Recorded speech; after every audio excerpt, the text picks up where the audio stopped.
Señor Jesús. Amén y amén. Al nombre de Jesucristo sea toda la gloria y el honor. Pero siéntese. Vamos a hablar en esta noche de transformación por la voluntad de Dios. El hecho de la transformación es un proceso.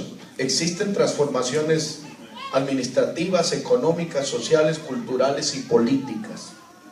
Hoy precisamente con los pastores de aquí de Italia estábamos hablando sobre el renacimiento. El renacimiento de la etapa de cambios sociales, culturales, políticos, de ciencia y de arte, donde el mundo entero, iniciando especialmente aquí en Italia, tuvo una variación de su estilo de vida, ¿verdad? Y lo que pasó aquí en Italia proyectó a la transformación mundial, donde el humanismo llegó a tomar una parte determinante en el desarrollo de los pueblos. El renacimiento ubicado entre la edad medieval y la edad moderna. Y precisamente me quedé pensando en eso, y con el anhelo de querer continuar un poco de lo que hablamos con los pastores, quiero hablarle a la congregación acerca de la transformación por medio del Espíritu. ¿Cuántos aquí hemos sido, hermanos, renovados por el poder de Dios muchas veces? ¿A cuántos el Señor nos salvó?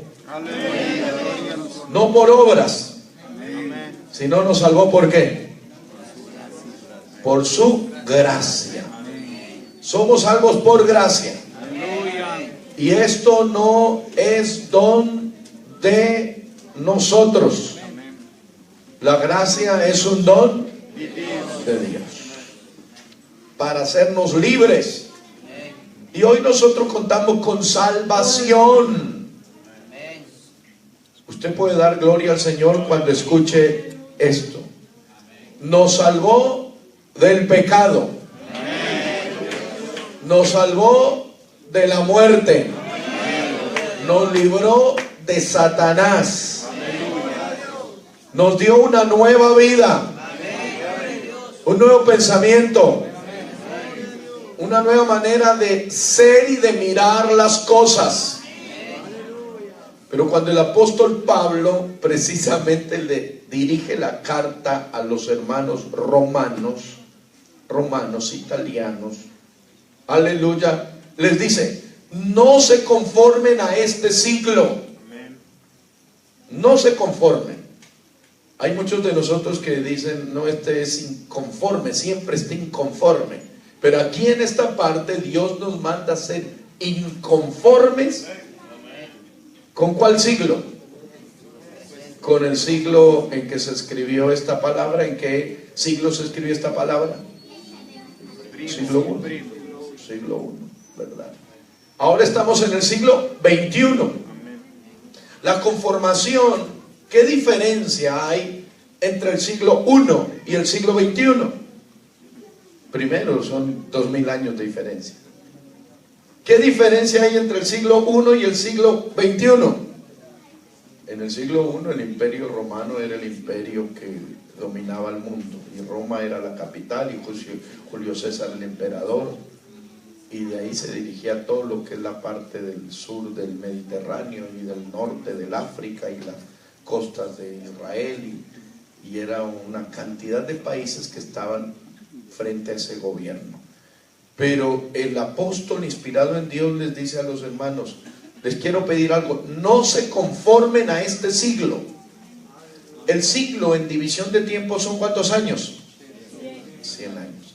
Pero el siglo en condición espiritual, ¿qué representa? ¿Qué representa el siglo en condición espiritual? Los últimos tiempos, dice el hermano. ¿Qué es el siglo? El siglo. Bueno, hay muchos criterios, ¿verdad? El siglo, cuando está hablando aquí, no está hablando del siglo en el tiempo, sino la condición que se vive en el tiempo. La condición que se vive en el tiempo. Porque si esto fuera de tiempo y el pecado con el tiempo se aumentara, en este tiempo diríamos que ya estaría totalmente acabada la humanidad, pero la maldad siempre existió.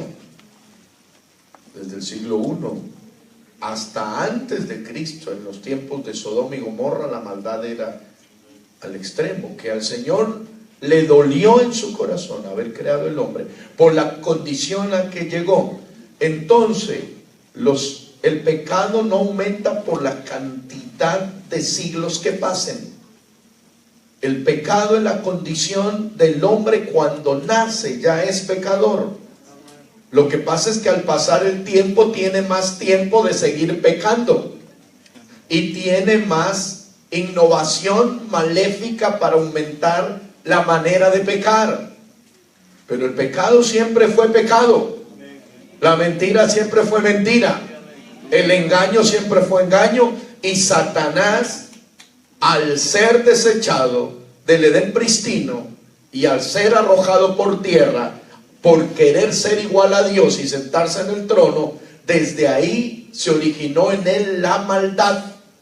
Y cuando se origina en él la maldad, se origina también el deseo de transmitir la maldad.